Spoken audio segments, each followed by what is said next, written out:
За гишүүдийн өдрийн мэнд хүргэе. За 2021-с 2025 он Монгол Улсыг хөгжүүлэх үндсэн чиглэлээр ногоон хөгжил бодлогын хүрээнд одоо нийт хүн амын 85%-аас доош хувийг одоо шаардлага хангасан үндэсний их үүсвэрээр хангана гэж тусгасан байгаа. Тэгээ ирсэн тайлангаар бол одоо засгийн газрын хяналт хэрэгжүүлэх газрын үнэлгээгээр энэ ажил бол нэг 50% хэрэгжилтэй байна. За тамгын газрын үнэлгээгээр 30% гэсэн байна л да. Тэгэхээр ерөөс тайлагналт хангалтгүй байна гэж. Тэгэхээр ногоон хөгжил одон туяа сайдаас асуух гэдэг нь ер нь энэ тайлан хэрэглэхгүй байгаа нь ямар очтой юм бэ? Хүн амын шаардлага хангасан үндэсний үүсвэрээр одоо хангах асуудал хамгийн нэн дэргэний асуудал. Ялангуяа одоо манай Говьалтай аймгийн уртлын сумдууд манай одоо Ховд аймгийн дөрвөн сум ихэд одоо хар ус нуурын усыг зөвшөөрж өгж байна. Энэ үндэсний усны шаардлага хангах байгаа бол иргэдийн эрүүл мэнд цаашлаад насжилттай шууд холбоотой байна, өвчлөлттэй. Тэгэхээр энэ ажил яагаад хангалттай хэрэгжихгүй байна? Энэ дээр одоо ямар бодлого баримталж байна? За засгийн газрын үйл ажиллагааны хөтөлбөрийн 3-4-32-т хөдөөжхөн салбарын хүний нөөц залуу малч тариаланчдыг бэлтгэх зохистой бодлого хэрэгжүүлнэ гэж заасан байгаа. Тэгэхээр хөдөөжхөн яам энэ чиглэлд ямар бодлого гаргаж хэрэгжүүлж байна? Тойрогт ажиллаж байхад бол одоо малчтын маань хамгийн том асуудал бол малчтын залуу халааны асуудал, тариаланчдын маань. Энд орон нутг руу чиглэсэн тэр залуучуудыг бус нутагтаа мал маллаж эдийн засгийн өгөөжөө хүртэж амьдрах тэр боломжийг бүрдүүлэх бодлого дутагдaltaй байгаас хамаарат одоо залуучууд маань төвс өрн рүү орж байна. За мөн одоо мал хөнгөө олж байна. Мөн гэр бүл төлөвлөлтөн дээр одоо орон нутг эзгүрч байна. Залуучууд маань одоо сая Ховд аймгийн дөрвөн сум дээр ажиллаж байхад Аргалан баг дээр 47 залуу одоо ихнэр аваагүй гэдэг одоо багийн дарга нь яриа сууж илээ. Тэр одоо нэг талаас энэ юм шиг энэ бол бас том асуудал болж шүү бүс нутагт. Энэ дээр хөдөөжхөн салбар маань одоо малчтыг бэлтгэх тал дээр энэ орон нутагт ажил хөдөлмөрөө эрхлэх тал дээр нь ямар бодлого баримталж байна. За одоо нөгөө малчтын маань ганц одоо орлого олдгүй юу ноолрын үе. Зүүн талын аймагуудаас эхлээд одоо ноолор үнэтэй гараад баруун аймагуд руу бол маш бага үнэтэй болчдгоо. Тэгэхээр цагаалт хөтөлбөрийн хүрээнд энэ жил хөнгөн үйлдвэрүүдийг дэмжих ноолрын бодлого гээд нэлээд асуудлууд их хурлаар батлагдсан боломжууд хөтөлбөрүүдийн маань төсөв. Энэ ажлууд маань ямар хөө явж байна. За одоо ингээд хаврын тариалт эхлэх гэж байна. Өнгөрсөн жил бид нар гурилын дотроо болгосноос болоод газар тариалангийн буюу Улаанбуудаан тариалтны 20%-аар буурсан. Тэгээ энэ жил энэ асуудлаа ямар хөө байдлаар шийдэх гэж байна. Бас тодорхойгүй байж байгаад ингээд тариалтанд ордог. Бид энэ эрсдэлтэй цаг үед Улаанбуудаан үйлдвэрлэлээ нураах ийм асуудал руу орох үедээ энэ дээр одоо та салбарын яам ямар бодлого баримталж байна гэдгийг бас асуучъя гэж бодож байна. За Тугаан сад байхгүй нь сая 2-7 хоногийн өмнө Ховд аймгийн засгийн захирамжаар байгуулагдсан ажлын хэсэг Улаанбаатар хотод ирсэн. За биний бие уулзсан, нийтдээ 30 гаруй хүнтэй уулзсан. Иргэдийн ярьж байгаа асуудал бол өнгөрсөн намрын тэр Ховд аймагт үүссэн халдсан бүрэгтэй ордын талаарх иргэд аж ахуй нэгжийн хоорондын тэмцлийн асуудлаас болоод энэ ойлгомжгүй байдлыг зэгсдэх тал дээр одоо аймгийн засаг даргын захирамжаар ажлын хэсэг байгуулагдсан юм бэл. Энэ ажлын хэсэгтээ уулзсан. Тэгэхээр тэр ажлын хэсэг иргэд энэ төр засгийн байгууллагаас ер нь энэ газрын ховрын талаар баримталж байгаа төрийн бодлогыг тодруулах чиглэлээр ирж уулзсан харамсалтай нь одоо яамдуудаас хүлээж авч уулзаагүй байлээ энэ ажлын хэсэгтээ. Тэгээ тавьж байгаа хүсэлт бол Тугаан сайдаа төр нэгэнт одоо тэр тусгай зөвшөөрлийг олгосон учраас та нэг Ховд аймагт очиж ажиллаач. Иргэдэд энэ газрын ховор элементийн талаар нэгдсэн төрөөс барьж байгаа бодлогын талаар та нэг мэдээлэл хийгээч гэж хүсэх байна. Иргэдтэй газар дээр нь очиж танилцаач. Тэгэхгүй бол зөвшөөрлөгсөн. За минь цаахан гишүүнд 1 минут нэмж өгье. Зөвшөөрлөгсөн төрийн байгууллага нь хойш суужулдээд ингээд иргэд аж ахуй нэгжийн хооронд асуудал үүсээд тэнд бүс нутгийнхаа экологийн асуудал санаа зовсон иргэд маань гадны гар хөл гэдэг ингээд одоо бас нийгэмд адлагдаа явж байна. Энийний ойлголтыг та бас нэг зэгсдэг талд нь анхаарч өгөөч гэдэг хүсэлт байна. За Наранбаяр сайдд хандаж хэлэхэд Наранбаяр сайдаа би одоо тэр нэг 24 оны 9 сарын 9-нд гарсан нэг таны тушаал байна. Би энэ хэрэгжүүлж байгаа хөтөлбөрийн талаар бол одоо маргаалдахын зүйл алга таны тайлбарыг би харсан би хууль зөрчиг үгээс сууж илээ. Засгийн газрын гишүүн гэдэг бол хууль хэлбэрлэлтгүй сахих ёстой. Та одоо сонгон шалгалтгүйгээр 1.2 тэрбум төгрөгийн өөрийн ашиг сонирхол бүхий нөхдөд өгсөн байна. За энэ бол хоёрдугаар асуудал. Гол нь та улсын их хурлын бүрэн эрхт талдсан байна. Төсөв бодлоготойгүй байж төсвийн захиран зарцуулах эрхийг тушаал гаргаад шийдэж байгаа ийм байдал байж болохгүй. Тэгэхээр та яг одоо энэ тушаалаа цуцалж хуульд нийцүүлээ гэдгийг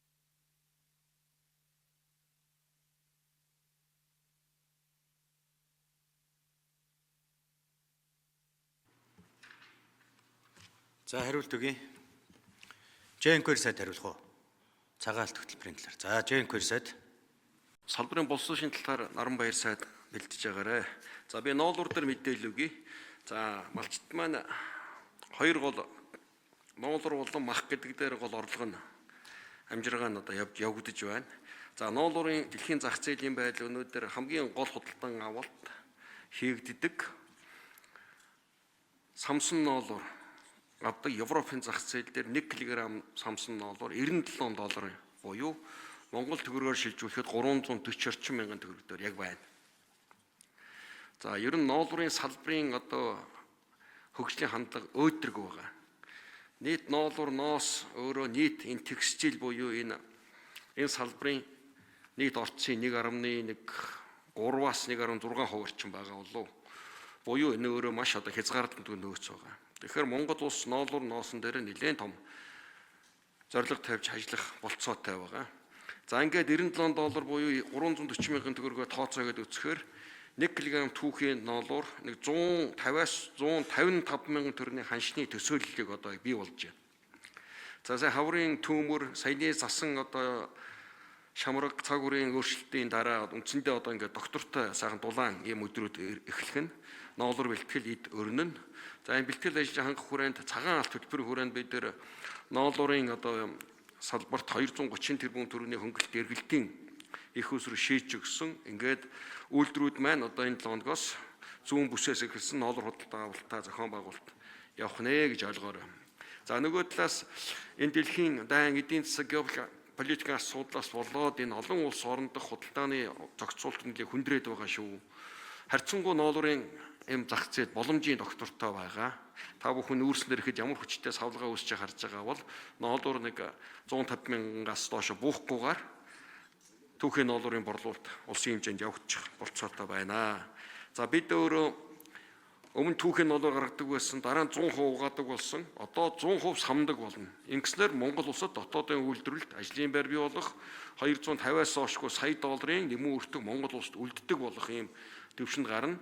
Аливаа болгон одоо бусдуудаас хамааралтай байх уу? Дотоодынхоо үйлдвэрлэлийг сэргийхийн бодлого хүрээнд цагаан алт хөтөлбөр хэрэгжиж байгаа. За Улаанбуудайн тухайд 776 мянган тонн Улаанбуудаа импортоор орж ирсэн, 64 мянган тонн гурил орж ирсэн, 100% дотоодоос хангалт хийж ирсэн энэ салбарт одоо 60% л уналт хийсэн. За энэ нь бол тухайн өвлжилтийн байдал, цаг уурын бэрхшээлд авахын тулах үүднээс их хурл зохицуулт хийж гурилын Улаанбуудаа албан дээр тэгэлсэн. За энэ бодлого үр дүнд хүрсэн тул одоо энэ асуудлыг их хурл өргөн барьсан байгаа. Тэгээ яаралтай хилцэж энэ асуудлыг шийдвэр гаргаж өгөхийг бид хүлээж байгаа.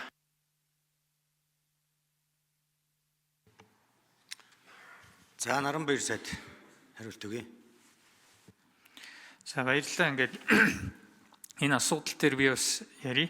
Нэгдүгээрт таны яг хэлсэнчлэн яг одоо маллаж яваа ялангуяа залуу гэр бүлийн асуудал төр яг энэ сургуулийн асуудал, хүүхдийн сургуулийн асуудлаас сууж одоо малчин айл 6 наснд нь сургуульд ороход бас хоёр талтаа ингээм амьдрах гэтэргээд ийм хүндрэлтэй талууд байгаа. Боловсролын яамнаас бол багийн баг сургуулийг сэргээж ажилуулах, багийн баг сургуулийг одоо малчинд нь ойр ийм сургуулиудыг дэмжиж ажилуулах ийм чиглэлээр ажил хийж байгаа.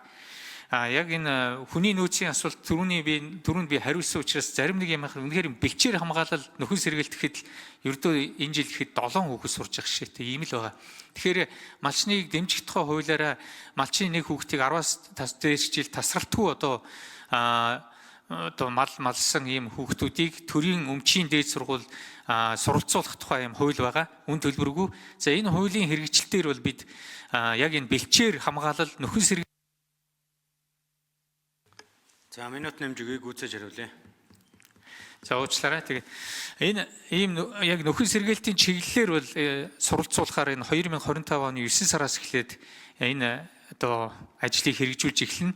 За энэ юуны хууль бол өөрөө 2025 оны 1 сарын 1-ээс хэрэгжиж эхэлсэн ийм хууль байгаа. Тэр 120 сургууль дээр хэрэгжүүлж байгаа төслийн тухайд бол бас энэ боловсролын салбарт өмнөх одоо сайдуудын үед ч гэсэн сургуулиудын менежментийг сайжруулах чиглэлээр ийм тодорхой төслүүд бол хэрэгжүүлж ирсэн байдаг. За энэний үргэлжлэл болоод ингээд явж байгаа ийм төсөл. Тэр нь бол сургуулиудынхаа одоо хөгжил зориулж сургуулиудад нь мөнгө нь хуваарлагдаад тэндээс явж байгаа. Ямар нэгэн төсвийг шилжүүлж ингэсэн хууль зөрчсөн зүйл байхгүй. Зүгээр эх жилийн төсөвт тусгах чиглэл өгч ингэж хамтран одоо ажиллах ийм чиглэлийг бол арга хэмжээ авах, төсөв суулгах арга хэмжээ авч ажиллах чиглэлийг бол төрийн нарийн бичиг тушаалаар буюу бүрэн эрхийнхээ өрөөнд өгсөн ийм бий. Баярлалаа. За Туван сайд. За асуултанд хариулъя. За сүүлийн үед дэлхий дээр бол ерөөсөө энэ critical mineral буюу чухал ашигт малтмал газрын уул элементийн л одоо асуудал бол хамгийн уулуурхайн салбарын хамгийн чухал асуудал болчихно. 10 асуудал байна гэж бодоход бараг 6-7 энэ газрын ховрын critical mineral-ийн асуудлыг л ярьж байгаа. Үцгэлэн яарамгууд дээр ч тийм байна. За дэлхий дээр явж байгаа энэ дайн тулааны асуудал ч гэсэн энэ дээр л явагдаж байна. Бид нар одоо хараад эхэлсэн тийм ээ. Украинд ямар юм болж. Тэгэхээр бид бүхэн энэ талынхаа асуудлыг нэлээд одоо тодорхой болгохоор хуулиндаа оруулж энэ жагсаалтаа батлах, бодлогоо гаргах энэ төр гээд асуудлуудаа бол ярьж байгаа. Яам дээр зөвлөгтэй, хилцтэй, агентлаг дээр хилцтэй төрийн эмчит компани дээр Эрдэнэс Critical Mineral гэдэг компани байгуулад ингээд ажиллаж байгаа. Тэгэхээр бид бүхэн энэ дэлхийн чиг хандлага болж байгаа энэ асуудал руу ойрын одоо 3 жилийн хугацаанд бодлого гаргаж орохгүй бол эндээс хоцорно. Дараа нь бол яаж мэрийгэд нэмэргүй болно. Тэгэхээр энэ их чухал асуудал байгаамаа. Тэгээд энэ дээр сая За нэмж минут өгье. сая одоо энэ халзан бүрэгтэй төсөлтэй холбоотой асуудлаар Ховд аймгийн одоо байгуулсан ажлын хэсгийнхэн тентх одоо нутгийн иргэдтэй цуг хурж ирж ажилласан. За энэ үед бас манай яамны төлөөлөл ашигт малтмал газрын төсний агентлаг дээр хүлээж авч уулзаж одоо бүх асуултанд нь хариулт өгж тавьж байгаа саналуудыг нь сонссон. За мөн үргэлжлүүлэн манай яамны одоо салбарын хяналтын газар дээр дутуу тавьж үлдээсэн асуудлууд нь хариу өгөх ажил бол явагдаж байгаа. Тэгэхээр бас тойргоос сонгогдсон гишүүд нь давхар энэ хариулт хэдийг бид хэд хөргүүлье. За тэгээ ер нь бол бид бүхэн энэ одоо газрын ховор элементийн болон критиклийн дайн явж байгаа энэ цаг үед одоо гарын 10%-нд багтахаар төсөл байгаа.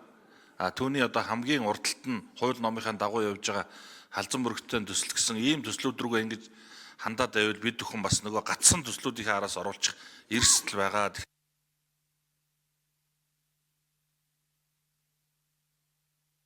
За одон төвөө сайд. За 1 минут уу те. За Минцаахан гишүүний асуултанд хариулъя. Энэ 2024 онд цайдын тушаалаар бид нийт 8 сав газрын усны нөөцийн менежментийн төлөвлөгөөг одоо боловсруулж батлуулсан байгаа. За одоо бид Ховд, Завхан, Дорнот аймгийн Самарсан, Харнуур, Ховд, Уянж, Бодонд, Хэрэгс нуур, Завхан сав газрын бас энэ улсын усны менежментийн нэгдсэн төлөвлөгөөг батлуулахаар одоо яг ажиллаж байгаа. За энэ жил гол одоо төсөв бол энэ говийн бүсийн 44 суманд бид одоо иргэдийн унтны усны чанарыг тодорхойлох ийм ажлыг бол энэ жил бол хийгдэнэ. Ер нь бол энэ гол нь энэ усны хайгуул дээр л бид нар бас нэг улсын төсөв сайн тавигддаггүй болохоор манай энэ нийт одоо хэмжээ бол өсдөггүй. Гэхдээ бид бол ямар ч үсэн гидрогеологийн дунд масштабын зураг хийгдсэн газар нутгийн хэмжээг нэг. За одон төвөө сайд гүйцэж хариулъя.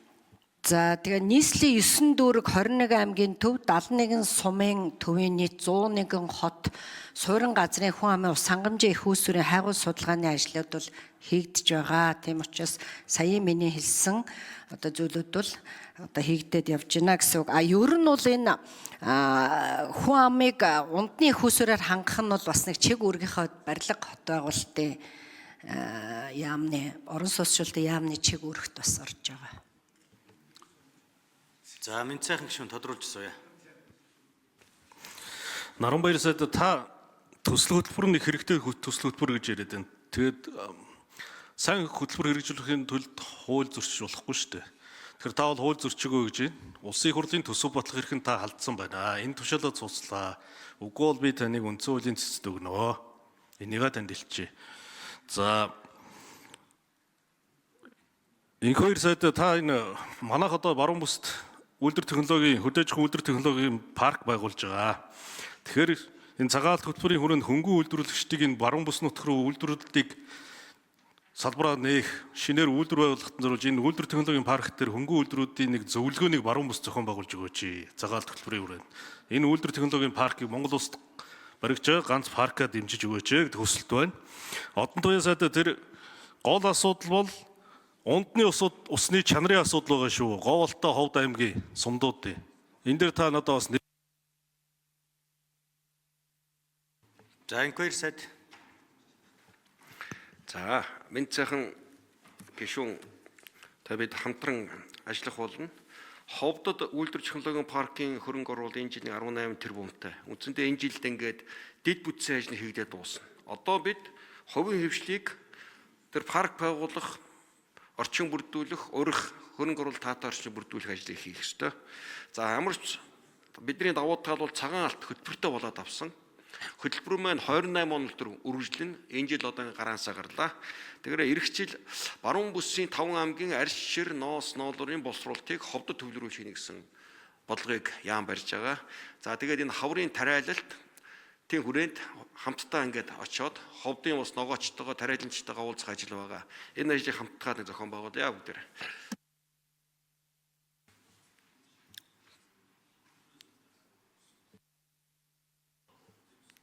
За одон туяа сайд.